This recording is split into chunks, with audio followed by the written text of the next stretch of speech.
Bueno, ¿ya adivinaron con cuántos hombres partirían ustedes para hacer esta expedición? ¿Cuántos hombres, si yo fuera, digamos, el gobernador de Cuba, cuántos hombres me pedirían para arriesgarse e intentar conquistar este territorio? Acuérdense que los mexicas tenían unos 25 millones de habitantes y solo Tenochtitlan tenía 200.000. Estarán pensando sus propios números, intentando adivinar, por ahí unos 100.000 hombres, no sé, 500.000 hombres, 50.000 hombres, bueno. Cortés decidió arriesgar su vida, como les venía diciendo, con un sorprendente total de 11 barcos y unos 500 soldados. Acá tenemos que mencionar distintos elementos para terminar de procesar este número. Por un lado, 11 barcos es bastante. Colón había partido con 3, así que es una expedición bastante cargada. 500 soldados para las expediciones españolas del momento era un número importante, aunque es un número que queda muy pálido al lado de la cantidad que vemos a los mexicas teniendo. ¿Qué tenemos que considerar en ese caso? Lo que tenemos que considerar es que Cortés no sabía dónde estaba yendo. No tenía la menor idea de que iba a terminar descubriendo al Imperio Azteca, no tenía la menor idea de a quién se estaba enfrentando, no podía suponer cuál era la escala de la empresa que estaba intentando afrontar. ¿A qué me refiero? Él fue a explorar Yucatán, donde Grijalva le había dicho que había algunos pequeños asentamientos sedentarios con riquezas que valía la pena intimidar y obtener y conquistar y asentar el gobierno español en ese territorio. Pero a medida que llegó y que fue explorando, le fueron diciendo que había más y más para conseguir, y a diferencia de sus antecesores, él decidió continuar. Él decidió continuar a pesar de que la escala del proyecto se iba haciendo cada vez más grande, más enorme. Él decidió que igual tenía que continuar y tenía que ver cuál era el fondo de todo esto. Ya había arriesgado su vida para partir, así que perdido por perdido, vamos a ir a fondo. Él fue lo que más o menos debe haber pensado. Y entonces llegó un punto en el cual la escala de la empresa que él estaba intentando realizar era mucho más grande que la escala de las fuerzas que él tenía originalmente y de lo que él originalmente se proponía. Es decir, no tenía manera de prever que lo que iba a encontrar era el imperio mexica que nosotros conocemos y que él no tenía la menor idea de que existía, ni siquiera tenían la menor idea de que algo así existía en América. Y sin embargo decidió continuar. Decidió continuar con esta expedición. Ahora vamos a ver cómo fue el proceso para terminar llegando a la ciudad de Tenochtitlan y para terminar encontrándose con Moctezuma. Dentro de toda esta expedición, él tenía unos pocos cañones, unos pocos armas de fuego y tan solo 13 caballos. Les pongo este número porque los caballos, los perros y los cañones son como la superioridad tecnológica que tenían los españoles por sobre los indígenas. Y sin embargo, no estamos hablando de 250 jinetes combatiendo a caballo contra los pobres mexicas que iban a pie. Solo 13 caballos para una población de 500 soldados es muy poco, y es algo que, si bien ayudó en ciertos momentos para asustar a los nativos o para demostrar su poder, no terminó de inclinar la balanza. Vamos a ver que no fue definitorio frente a un combate contra unos millones de personas, como venimos mencionando. Pero bueno, Cortés se subió a ese barco y partió, estaba en camino. ¿Cómo fue esta expedición? ¿Por dónde comenzó? Primero que nada visitaron la isla Cozumel, una isla que está justo enfrente de Yucatán, donde viven unas poblaciones mayas. Ahí se encontraron con Jerónimo de Aguilar. Jerónimo de Aguilar es un caso interesantísimo, ya que tras un naufragio, él se había quedado a vivir ahí, se había quedado a vivir en esa isla, había vivido con los mayas por un cierto tiempo, y eso había llevado a que él aprendiera el idioma maya, que él supiera hablar, por lo menos rudimentariamente, el idioma maya. Y entonces lo que consiguió acá Cortés es su primer traductor para poder conversar levemente con todos los locales de Yucatán. Jerónimo de Aguilar fue la clave, y él decidió subirse al barco con ellos y decidió sumarse a esta expedición en vez de volver. Bueno, quizás no le ofrecieron la alternativa de volver directamente a casa, como puede ser que él haya querido, pero piensen que luego de años de estar como náufrago, llega Cortés y no le propone te vamos a rescatar y te vamos a llevar a tu casa, sino vamos a seguir hacia adentro de Yucatán, hacia tierras inexploradas. Y Jerónimo de Aguilar, se sube al barco y se une a la expedición, pasa de su propia expedición, su naufragio, su vida con los mayas, a unirse a esta campaña de Hernán Cortés. Y destaco esto porque los nativos también estaban hablando de que había alguien similar a Cortés que estaba del otro lado, que estaba dentro de la península de Yucatán, y dieron con otro español, pero este decidió quedarse con los mayas y escapar de los españoles y no unirse a Cortés. Así que existen casos de esos en los cuales algunos españoles deciden quedarse a vivir con los nativos en vez de volver a los territorios españoles. Cuando cruzamos, encontramos a la zona de Tabasco, donde se da la primera batalla de toda esta campaña. Estamos en marzo de 1519. Los españoles pelean contra los mayas de Tabasco, los vencen y los mayas de Tabasco se convierten en sus aliados. Deciden aceptar esta alianza que les proponía Cortés. No se convierte en una guerra de exterminio, sino que se convierte en una alianza. Cortés se da cuenta que a medida que vaya avanzando por estos territorios le conviene juntar aliados en el camino y no juntar enemigos. Y ahí es donde se va a dar uno de los encuentros más interesantes de todo este proceso. Una de las figuras más polémicas de la historia de México va a aparecer. Y estamos hablando de Doña Marina Malintzin, como era su nombre originalmente, o la Malinche, como más la conocemos. La Malinche era una chica que era originariamente de los territorios mexica, pero que por problemas familiares y de su padrastro y demás, había sido entregada y había terminado en las tierras mayas, donde vivía no como una esclava, pero sí casi como una esclava, sirviendo a los mayas, a pesar de que no era su patria. Y ahora, dentro de este proceso, después de esta derrota que tuvieron los mayas de Tabasco, fue entregada como ofrenda, como tributo a Cortés y a los españoles, dentro de un grupo de otras mujeres que fueron entregadas, así como algunos productos que les dieron también. Fue entregada a los españoles, de nuevo, digamos, tirada por el grupo que consideraba su hogar, como ya le habían pasado antes con sus padres y con la civilización mexica. La Malinche entonces pasó a estar a cargo de Cortés y es una de las figuras más polémicas y más controversiales de esta conquista porque, como algunos conocerán, es considerada una traidora porque al ser recibida por los españoles, la Malinche se unió al bando español y pasó a convertirse en una de las traductoras de Hernán Cortés, pasó a ayudar a Hernán Cortés, terminaron casándola primero con uno de los hombres de Cortés y luego eventualmente terminó teniendo un hijo con Hernán Cortés y una historia de amor, una relación, no sé si podemos hablar de amor o no, pero se relacionó con Hernán Cortés y fue muy cercana a Hernán Cortés durante mucho tiempo, incluso después de la conquista. Y entonces muchos la acusan de haber traicionado a los mexicas, de haber traicionado a los nativos americanos y de haber ayudado al imperialismo español que estaba ocupando estas tierras. ¿Qué podemos decir al respecto? Es difícil porque no podemos hablar de la Malinche como mexicana, como una identidad mexicana nacional, porque México todavía no existía. Y tampoco es fácil hablar de la identidad mexica de Malinche, porque los mexicas la habían tirado, es decir, su familia la había echado y la había vendido, la había regalado. Y había pasado de mano en mano, había terminado con los mayas de Tabasco y los mayas de Tabasco le habían pasado de nuevo a los españoles, es decir, sus pueblos de origen no le representaban una lealtad muy fuerte debido a su historia personal, había sido abandonada y eso puede llevar a que ella decidiera que estaba mejor en manos de Cortés y en manos de los españoles que oponiéndoseles con tal de salvar a un imperio azteca o a un México que todavía no existía o a la que ella no sentía esa pertenencia y esa lealtad.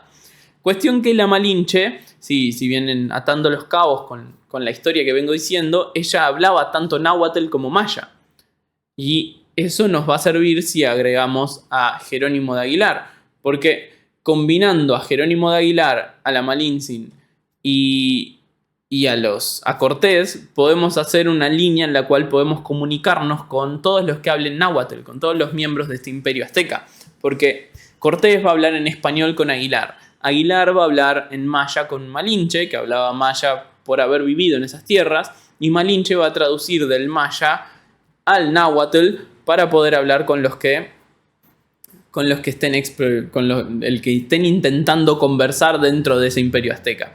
Y de forma tal que se va a hacer esta triangulación de idiomas que va a permitir que Cortés se comunique con los nativos del lugar y que genere, digamos, las conexiones que vamos a mencionar que son claves para que esta conquista se lleve a cabo. Dentro de todas estas conversaciones, con el tiempo, la Malinche va a aprender español por su propia cuenta y va a poder realizar el trabajo de traductora ya directamente, lo que se llama las lenguas de esta época. En el medio de todo esto, lo que va a hacer es, también va a llegar la primera embajada de Moctezuma. ¿A qué me refiero con esto? Moctezuma va a enviar diplomáticos suyos a que entren en contacto con los españoles, los empiecen a conocer y le traigan luego toda la información necesaria para saber quiénes son estos hombres que están llegando y de los que se está hablando tanto. ¿Qué nos demuestra esto? Esto nos demuestra que el emperador estaba al tanto de lo que ocurría en su territorio. No era un territorio que le quedaba alejado, que le quedaba extendido y que no podía controlar, sino que cuando llegan estas fuerzas extrañas, rápidamente por los caminos del imperio circula la información y Moctezuma se entera de lo que está ocurriendo, toma una decisión y llega a enviar a alguien para que vea lo que estaba ocurriendo. Es decir, que él estaba al tanto de la situación desde mucho antes de que se dé el encuentro final entre estos territorios. Y a partir de ahí va a empezar a mandar otras embajadas y va a entablar este contacto con los españoles y los va a terminar invitando, los va a invitar a que lleguen hasta la propia Tenochtitlan. Es decir, la decisión que va a tomar Moctezuma es de dejarlos acercarse. Vamos a ver luego cómo termina esto. El camino a Tenochtitlan continúa y hubo diferentes paradas que tenemos que mencionar. Todavía falta un camino bastante extenso hasta que finalmente Cortés logre encontrarse con el pueblo azteca y conocer al que va a ser su principal rival en esta conquista. Primera parada, la fundación de la Villa Rica de la Veracruz. La ciudad de Veracruz, hoy en día una ciudad muy importante, una ciudad portuaria importante. Cortés va a decidir fundar esta ciudad por diferentes motivos y con diferentes intenciones. La primera y principal es que necesitaban un lugar al que volver, una base costera al que volver si las cosas se complicaban. Ellos habían comenzado en Yucatán y más adelante tengo un mapa para mostrarles, pero ellos habían comenzado en la península de Yucatán. Ya habían realizado una larga exploración y habían atravesado un montón de territorios cuando llegan a Veracruz, de modo tal que ya era momento de decir, bueno, paremos la pelota, fundemos un territorio al cual, si las cosas se complican, podemos volver. Y además, mientras ellos continuaban explorando, desde Veracruz se podía reaprovisionar el territorio. En caso de que Cortés quisiera volver, podía de ahí zarpar y buscar refuerzos, buscar más armas, buscar más hombres, buscar provisiones, lo que sea necesario para continuar con esta exploración. Una base en la costa sería clave y Veracruz sigue siendo una ciudad importante hoy en día, de modo tal que una vez que fue fundada tuvo una historia bastante interesante y fue importante dentro del comercio español incluso mucho tiempo después de la conquista. El segundo gran problema era legalizar la expedición. ¿A qué nos referimos con esto? Cuando comenzó esta expedición robando los barcos, definimos que era una expedición ilegal. Era una expedición en la cual Cortés no tenía asegurado que el rey le iba a garantizar estos territorios una vez que terminara. Entonces había que ver qué hacer con eso, había que ver cómo consolidar esto y cómo convencer al rey de que estos territorios era Cortés el que los había conquistado y que valía la pena dejarlos en manos de Cortés y no en manos de Velázquez. Velázquez era el que originalmente había pedido permiso al rey para ocuparlos y el que había organizado la expedición originalmente y era el que era gobernador en nombre del rey, representante del rey. ¿Qué decidió Cortés? ¿Qué idea se le ocurrió? Tuvo dos ideas principales que derivan de su breve conocimiento y su formación universitaria. La primera fue hacer una especie de ardid, una especie de vacío legal como para intentar justificar y darle una excusa al rey de aceptar esto. Él, en la ciudad de la Villa Rica de la Veracruz, cuando fundó la ciudad, se estableció un consejo de la ciudad, lo que luego vendría a ser, por ejemplo, un cabildo, y frente a los miembros de la junta de esta ciudad, del consejo de esta ciudad, Cortés renunció públicamente a la expedición que Diego Velázquez le había encargado, la expedición para explorar Yucatán, que Velázquez le había encomendado. Él renunció oficialmente frente a este nuevo comité de la ciudad que al fundarse como ciudad española se constituía como un organismo legal. Y luego este nuevo organismo legal le impuso, lo contrató para una nueva expedición, fue contratado por la gente, los vecinos de la ciudad de Veracruz, para una nueva expedición que buscaba explorar el resto de Mesoamérica, el resto de la zona central de México y seguir las pistas que estas embajadas de Moctezuma les estaban dejando. ¿Cuál es el problema con esto? Claramente no tiene ningún tipo de legalidad porque su vínculo con Velázquez se terminó cuando Velázquez lo echó, lo expulsó de la expedición y cuando Cortés se la robó, de modo tal que él no estaba en posición de renunciar a nada. Y por otro lado, los miembros de ese consejo, de esta nueva ciudad que se estaban fundando, eran sus mismos hombres que lo acompañaron en el resto de esta expedición, de modo tal que era poner a sus subordinados a contratarlo para una expedición de la cual iba a ser capitán él. No tenía ningún tipo de sentido, pero tenía ciertas excusas legales que se pueden llegar a utilizar como una especie de vacío legal en caso de que el rey necesitara una excusa para aceptarlo. No fue lo único que hizo, sino que también redactó una carta, las famosas cartas de relación, que son los textos escritos propiamente por Cortés. Son textos que él mismo escribió y en esta primera carta él relató todo lo que fue ocurriendo desde los orígenes de esta expedición hasta la fundación de Veracruz y mandó esta carta directamente al rey, intentando ahí sí interpelarlo directamente, convencer directamente al rey de aceptar su propuesta y su historia y legitimar sus conquistas en vez de darle todo a Velázquez. Esto no vamos a saber cómo termina todavía, esto va a continuar siendo una incógnita, pero Cortés es consciente de todo lo que está pasando y decide actuar de todas formas. Y no solo es consciente porque es consciente y es inteligente, sino que su tripulación ya estaba con ciertas inseguridades, ya habían explorado mucho territorio, no había ninguna confirmación de que ese territorio se les iban a quedar, estaban habiendo rumores de que más adelante había más fuerza, más poder, más riquezas, territorios más grandes y más peligrosos, y algunos querían volver, querían escaparse. Ya empezaban a haber motines en su contra, hubo un motín en este caso que él tuvo que aplacar, un motín dentro de Veracruz, y entonces él era plenamente consciente de lo endeble que estaba haciendo su expedición. Dentro de esto, una vez que aplacó este motín y a los que se amotinaron los castigó, se produce uno de los hechos más famosos de esta conquista, que es la quema de las naves, donde se dice que Cortés quemó las naves con las que venía hasta acá e intentó decir algo así como que no había ruta de escape, que no necesitaban una ruta de escape, que quemaban todo porque solo iban a ir para adelante y solo iban a conseguir lo que necesitaban.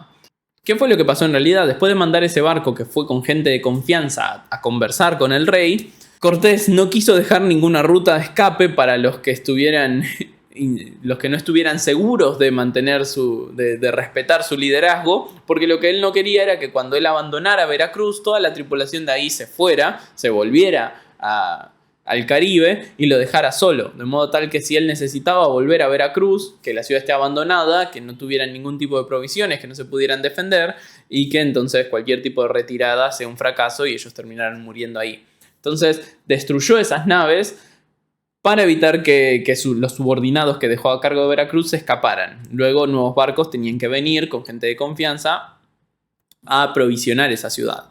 De todas formas, no las quemó literalmente, se repite mucho la figura de que él las quemó, pero en realidad no las quemó porque sería desperdiciar un montón de recursos. Lo mismo ocurrió dentro de los viajes de Colón, cuando un barco está inutilizado, la madera, la cuerda, las velas se pueden usar para construir refugios. No es raro que un barco que ya no sirve para navegar se reutilice utilizando sus recursos para otras construcciones. En este caso lo que hizo Cortés fue dañar ese barco para que no pudiera navegar, pero no lo prendió fuego, sino que lo dejó encallado para que los miembros de Veracruz utilicen esos recursos para continuar. Con todo esto resuelto, Cortés continúa su expedición. Ahora sí partimos de la costa hacia adentro de Mesoamérica, nos metemos hacia adentro del territorio. Y acá vamos a ver distintos momentos. El primero es que se va a enfrentar, va a haber un conflicto, una batalla con la gente de Tlaxcala, los llamados tlaxcaltecas, y luego con ellos va a armar una alianza. Y para explicar esto me gustaría volver para atrás a cuando teníamos el mapa. Acá. Fíjense en el mapa, ¿no? ¿Encuentran a los tlaxcaltecas, los territorios de Tlaxcala? Son estos que están acá. Viendo el mapa, ¿se pueden imaginar por qué se aliaron Cortés y los tlaxcaltecas? Cuando Cortés llegó al territorio tlaxcalteca, se sembró una división dentro de las fuerzas de los tlaxcaltecas. Algunos querían aliarse con los españoles, otros querían enfrentarse a ellos. finalmente ganó la idea de enfrentarse primero, y una vez que fueron derrotados, una situación ahí donde utilizaron uno de los caballos, fueron derrotados los tlaxcaltecas y decidieron unirse a la expedición de Cortés, decidieron apoyar a Cortés y formar una alianza con Cortés. Viendo el mapa, lo que se tienen que dar cuenta es que hay una rivalidad muy fuerte entre los mexicas y los tlaxcaltecas. Es decir, los mexicas habían logrado conquistar todo el territorio alrededor de los tlaxcaltecas, pero nunca habían logrado conquistar a los tlaxcaltecas en sí mismos. Estos estaban en una especie de balance, en un status quo. Los tlaxcaltecas tenían que convivir con el hecho de que los mexicas los rodeaban y les imponían condiciones, y los mexicas cada tanto los atacaban, pero no los podían terminar de conquistar. De hecho, con ellos se realizaban estas guerras floridas en las cuales tomaban prisioneros. ¿Qué es lo que significa esto? Que cualquiera que ofrezca una opción exitosa para acabar con los mexicas iba a ser aliado de los tlaxcaltecas, porque el enemigo de mi enemigo es también mi amigo. Y ahora sí, este va a ser el principal aliado que Cortés va a tener dentro de su expedición. Es un territorio grande, es un territorio con un montón de habitantes, es un territorio que conoce a los mexicas, y mediante las charlas que pueden hacer a través de la Malinche, a través de Jerónimo de Aguilar, se dan estas conexiones y Cortés consigue un verdadero aliado, un aliado muy potente de cara a llegar a Tenochtitlan y terminar esta conquista que, como ven, está muy muy cerca. La ciudad de Veracruz había sido fundada acá en la costa, luego de venir de la península de Yucatán, que estaba más abajo, y ahora sí nos introdujimos, llegamos hasta acá y vamos a la batalla final. Volvamos a la diapositiva en la que estábamos, porque de camino a Tenochtitlan, primero va a haber un elemento, un momento concreto que va a ser complicado. Estamos hablando de la matanza de Cholula. Dentro de la ciudad de Cholula, era una ciudad que era aliada, no como los tlaxcaltecas, era una ciudad que era aliada a los mexicas, una ciudad que era parte del imperio mexica, y que estaba aliada y que no había indicios de que fuera a cambiarse de bando. Llegan rumores a Cortés a través de la Malinche y demás de que se está preparando una emboscada dentro de la ciudad de Cholula, una emboscada en contra de los españoles, algo que no podemos chequear, pero sí lo que sabemos es que Cortés decidió hacer un ataque preventivo. Es decir, antes de llegar a la ciudad y exponerse a ser atacado, decidió atacar él. Atacó directamente la ciudad de Cholula, la invadió y se produjo una matanza en la cual acabaron unos 4.000 cholutecas muertos y, digamos, tomó la ciudad por la fuerza, demostró su poder en las puertas de Tenochtitlan y produjo esta matanza que fue terrible, que fue bastante dura para los miembros de la ciudad. Y una vez concluida esta matanza, sí que avanzaron un poco más, y finalmente el 8 de noviembre de 1519 llegaron a Tenochtitlan. Pueden utilizar las fechas, puse las fechas como referencia para que veamos lo largo que fue este proceso. Es decir, esta expedición comenzó en 1519, pero a principios, en febrero de 1519, cuando Cortés robó esta expedición, y recién para fines de año, para noviembre, estamos llegando a la ciudad. ¿Qué fue lo que pensaron los españoles? Pongámonos en situación, paremos la pelota un segundo, pensemos en estos españoles que están avanzando, explorando, que descubrieron estas tierras mayas, descubrieron las ciudades de los tlaxcaltecas, y finalmente están acercándose al Valle de México y están empezando a ver esta maravilla, esta ciudad, este territorio que es el centro del imperio mexica. ¿Cómo fueron las reacciones? Les traje algunas fuentes primarias para que veamos este primer impacto. Acá tenemos a Hernán Cortés en la segunda carta de relación. Este es Hernán Cortés explicando por sí mismo cómo era lo que encontró. Acá van a leer que dice: esta gran ciudad de Temichtitlan, imagínense que no tenían forma de saber la ortografía náhuatl en la primera vez que estaban escuchando este idioma. Esta gran ciudad de Temichtitlan, de Tenochtitlan, está fundada en una laguna, y desde la tierra firme hasta el cuerpo de dicha ciudad, por cualquier parte que quisieran entrar hay 2 leguas, es decir, estaba bien dentro del agua, más alejada. Tiene 4 entradas y están hechas todas con calzadas a mano, tan anchas como 2 lanzas jinetas, es decir, anchas calzadas rectas que van hacia la ciudad y que la mantienen conectada con las orillas de este lago, para que puedan estar en contacto con los alrededores. Esta tan grande ciudad es grande como Sevilla y como Córdoba, 2 de las ciudades más importantes dentro del Imperio Español. Córdoba, una ciudad del territorio musulmán que había sido reconquistada, Sevilla, el puerto principal a partir del cual se conectaban América y España. Son las calles de ella, las principales, muy anchas y muy derechas, y algunas de estas y todas las demás son la mitad de tierra y por la otra mitad agua, por la cual andan sus canoas. Lo que está describiendo es cómo hacia adentro de la ciudad se podían comunicar tanto caminando como con las canoas, porque vimos que era una especie de Venecia. Bernal Díaz del Castillo es la otra fuente más importante, es uno de los hombres de Cortés que luego escribió una historia verdadera de la conquista, donde se enfrentaba con otras de las fuentes. Esta es una fuente que fue escrita posteriormente, pero por alguien que vivió el proceso de la conquista. Y él dice, por ejemplo, ya habrán oído decir en España algunos curiosos lectores y otras personas que han estado en la Nueva España, como México es tan gran ciudad y tan poblada en el agua como Venecia, es decir, es una ciudad enorme y es una ciudad en el agua, y acá vemos esta comparación con Venecia que ya desde el momento se fue haciendo, por eso es normal que los alumnos enseguida la comparen con Venecia cuando ven esa foto por primera vez. Y había en ella un gran señor que era el rey de estas partes, de muchas provincias, y señoreaba todas aquellas tierras de la Nueva España, que son mayores que 2 veces nuestra Castilla. Lo que está queriendo decir es que el territorio del imperio mexica era enorme. El imperio que tenían los aztecas a su cargo era gigante, y está tratando de dar una especie de referencia de lo que fue la expedición que conquistó estas tierras. Y esta es una de las que más me parecen más curiosas, también es de Bernal Díaz del Castillo, de la misma fuente. Lo que él dice acá es: desde que vimos cosas tan admirables no sabíamos qué decir, o si era verdad lo que por delante parecía. Es decir, se sorprendieron, y no solo se sorprendieron, sino que se sorprendieron para bien. Ellos reconocían lo increíble de lo que estaban viendo. También es cierto que un poco de esto es... en el caso, por ejemplo, cuando Colón descubre América, en su diario vemos que exagera todo lo que cuenta para dar a entender al rey lo importante que es lo que descubrió, a pesar de no haber llegado a las tierras asiáticas que él prometía. Pero en este caso vemos como hay distintas fuentes que se sientan en lo mismo, que están asombradas por lo que están descubriendo y por la envergadura de lo que terminaron viendo, que no se comparaba con nada de lo que había en América, y que se comparaba de lo que habían visto hasta ese momento, y que se comparaba con lo que habían visto en Europa. Es decir, no eran tierra...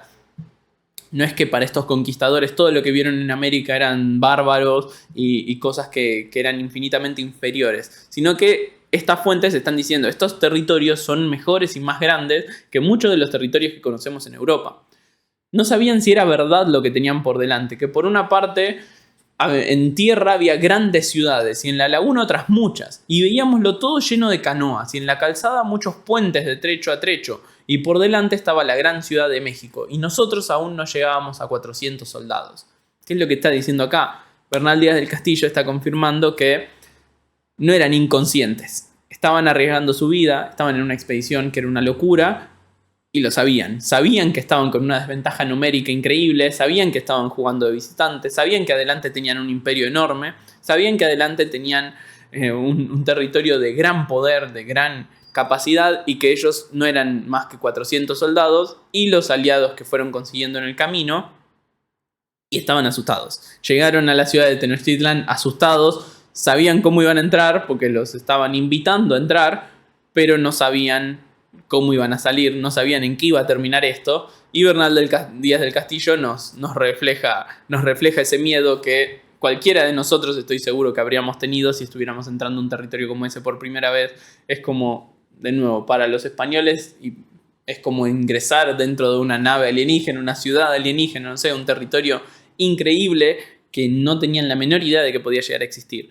Y para los mexicas, ahora vamos a volver a su punto de vista, también es algo muy parecido. Es decir, imagínense la llegada de estos españoles por primera vez. Imagínense, tratemos de parar un segundo y ponernos a pensar qué estaba pasando por la cabeza de estos diferentes protagonistas de esta historia. Por lo menos en el caso de los españoles tenemos estas crónicas que nos dan una idea de qué fue lo que pensaron, o por lo menos de algunos puntos clave.